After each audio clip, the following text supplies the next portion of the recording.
Hello friends, स्वागत है आपकी अपने यूट्यूब चैनल टारगेट रेलवे पर। अगर आप पहली बार चैनल पर विजिट कर रहे हैं तो चैनल को सब्सक्राइब कर लीजिए और बेल आइकन प्रेस कर लीजिए, जिससे रेलवे की आने वाली हर प्रकार की अपडेट आप तक पहुंच जाए।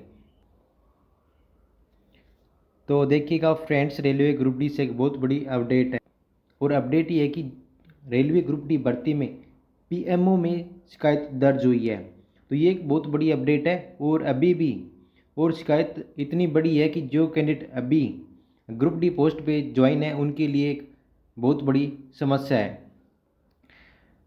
तो चलिएगा फ्रेंड्स, जो अपडेट हमें मिली है वो अपडेट मैं आपको दिखा देता हूँ कि क्या यहाँ से अपडेट है, किन किन कैंडिडेट पे कार्रवाई होने वाली है और किन पे नहीं होगी, और ये जो शिकायत हुई है इस शिकायत में क्या बताया गया है, और जो शिकायत दर्ज हुई थी उसका रिप्लाई पीएमओ ने क्या किया है। तो चलिएगा फ्रेंड्स, जो हमें रिप्लाई मिला है वो मैं आपको दिखा देता हूँ।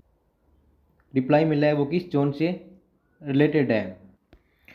तो देखिएगा फ्रेंड्स, ये वो शिकायत का रिप्लाई है, जैसे कि आप इसमें देख सकते हो। ये जो शिकायत है वो साउथ सेंट्रल रेलवे सिकंदराबाद में दर्ज करवाई गई थी। तो अब देखिए कैंडिडेट ने क्या यहाँ से शिकायत दर्ज करवाई थी और क्या उसका रिप्लाई किया है। तो यहाँ पे देखिए इन्होंने सब्जेक्ट में बताया हुआ है declaration of result of CEN number RRC/2019 for recruitment of level 1 post, यानी कि जो ग्रुप डी की पोस्ट है उसके बारे में इन्होंने बताया कि उसका रिजल्ट है वो डिक्लेयर कर दिया गया है। उसके बाद में रेफरेंस दिया हुआ है ग्रीवेंस रिलेटेड, यानी कि शिकायत से संबंधित है। अब देखिए इन्होंने यहाँ पे रजिस्ट्रेशन नंबर दिया हुआ है, डेट था वो है 18 मार्च का, यानी 18 मार्च को ये शिकायत दर्ज करवाई गई थी और 1 अप्रैल को इसका रिप्लाई मिला है। तो अब देखिए इसमें इन्होंने क्या बताया है, ये जो शिकायत है वो किससे रिलेटेड है। तो यहाँ पे देखिए इन्होंने बताया हुआ है your PMO PG grievance received wide reference cited has been examined and the following information is furnished. तो देखिएगा फ्रेंड्स, इनका यहाँ पे कहना है कि जो आपके द्वारा शिकायत दर्ज करवाई गई थी उसकी जांच से कर ली गई है और इसका रिप्लाई इन्होंने नीचे दिया हुआ है। तो देखिए इन्होंने क्या बताया अब, the recruitment of procedure of recruitment of level 1 post wide CN number RRC/01/2019 is going on, यानी कि जो रेलवे ग्रुप डी लेवल 1 की पोस्ट है वो अभी चल रही है। As and when the cases cleared panel will be issued, यानी कि जो केसेज है वो अभी क्लियर नहीं हुए हैं। जो केसेज यानी कि कुछ कैंडिडेट के यहाँ पे पेंडिंग में चल रहे होंगे, शायद मेडिकल इश्यू वगैरह किसी कारण से, तो उनके अभी पैनल अब वो जारी नहीं किए गए हैं। और जैसे ये केसेज क्लियर होते हैं तो यहाँ से बाद में आपके पैनल पब्लिश कर दिया जाएगा। उसके बाद में देखिए इन्होंने क्या बताया रिगार्डिंग नॉन ज्वाइनिंग केसेज, यानी कि जो नॉन ज्वाइनिंग का केस है उसके रिगार्डिंग इन्होंने यहाँ पे बताया हुआ है। तो यहाँ पे देखिए इन्होंने क्या बताया, as on date 345 papers return to RRC seeking replacement, यानी कि वर्तमान समय तक आज तक टोटल 345 पेपर RRC को रिटर्न कर दिए गए, यानी कि वापस कर दिए गए रिप्लेसमेंट के लिए। देखिए अब इनको वापस क्यों किया गया, किस वजह से इनको वापस किया गया, उससे पहले मैं आपको कुछ और इन्फॉर्मेशन जैसे कि इन्होंने दिया हुआ है वहाँ पे उस पर डिस्कस कर लेते हैं। उसके बाद में डिस्कस करेंगे कि आखिर इसका मसला क्या है, रीजन क्या है। तो यहाँ पे देखिए उसके बाद में इन्होंने क्या बताया, the same were included in the third phase DV, यानी कि ये जो 345 कैंडिडेट है इनको वापस थर्ड DV में क्या है इंक्लूड, यानी कि शामिल कर लिया गया था। उसके बाद में देखिए इन्होंने क्या बताया, the papers of the candidates not joined या resigned if received afterwards as per rules action will be taken, यानी कि जिस भी कैंडिडेट ने अभी तक ज्वाइन नहीं किया या फिर रिजाइन नहीं दिया है, अगर वो बाद में मिल जाता है तो उस पर बाद में कार्यवाही की जाएगी रेलवे के द्वारा। तो उसके बाद में देखिए इन्होंने क्या बताया, all the candidates are advise to keep visiting the RRC website for updates, यानी कि सभी कैंडिडेट को सलाह दी जाती है कि वो RRC की वेबसाइट पे विजिट करते रहें ताकि जो आगे की अपडेट है वो आपको मिलती रहे। तो अब देखिए इसका पूरा मसला क्या है। यहाँ पे देखिए इन्होंने बताया हुआ है कुछ केसेज है, जैसे कि फर्स्ट केस था वो था पैनल से रिलेटेड। तो देखिए इन्होंने यहाँ पे बताया कि कुछ केसेज अभी क्लियर नहीं हुए हैं, जैसे ही वो क्लियर हो जाएंगे तो आपका जो पैनल है वो पब्लिश कर दिया जाएगा। उसके बाद में जो सेकंड केस है वो देखिए यहाँ पे ये बहुत बड़ा एक मसला है। यहाँ से जो सेकंड केस है वो है नॉन ज्वाइनिंग से रिलेटेड।